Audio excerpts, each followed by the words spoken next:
দেশের অন্যতম online air ticket booking platform flight এক্সপার্টের ওয়েবসাইট হঠাৎ করে বন্ধ হয়ে যাওয়ায় হাজারো গ্রাহক ও টিকিট বিক্রেতা এজেন্সি চরম ভোগান্তিতে পড়েছেন।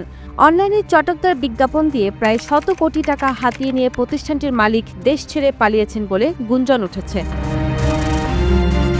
২ আগস্ট শনিবার সকাল থেকে ওয়েবসাইটটি অকার্যকর দেখা গেলে মতিঝিলে ফ্লাইট এক্সপার্টের কর্পোরেট অফিসে ভিড় জমান ভুক্তভোগীরা। কেউ ৮০ লাখ, কেউ বা ২০ থেকে ৩০ লাখ টাকা খুইয়ে দিশেহারা অবস্থায় ছুটে যান সেখানে।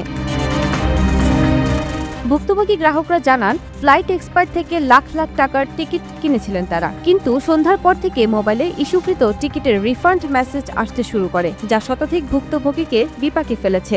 যেসব ট্রাভেল ও হজ এজেন্সি ফ্লাইট এক্সপার্ট থেকে টিকিট কিনে বিক্রি করত, তারাও ওয়েবসাইটে ঢুকতে পারছেন না বা তাদের টিকিট ও ওয়ালেটে জমা টাকার পরিমাণও দেখতে পাচ্ছেন না।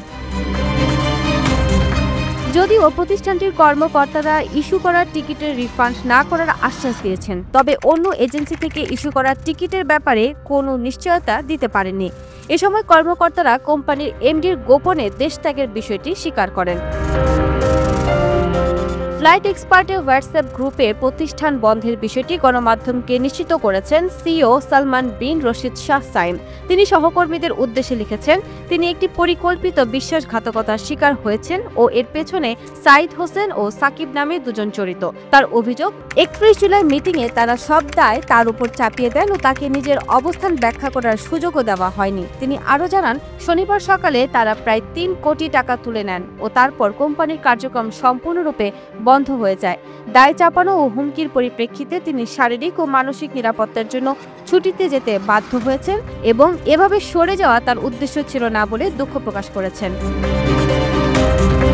এ ব্যাপারে মতিঝিল থানার ভারপ্রাপ্ত কর্মকর্তা জানান, প্রতিষ্ঠানটির মালিকের দেশত্যাগের ব্যাপারে থানায় একটি প্রাথমিক অভিযোগ করেছেন প্রতিষ্ঠানটির কর্মকর্তারা। তবে ভুক্তভোগী গ্রাহকদের পক্ষ থেকে এখনো কোনো অভিযোগ জানানো হয়নি। অভিযোগ পেলে পরবর্তী পদক্ষেপ নেওয়া হবে।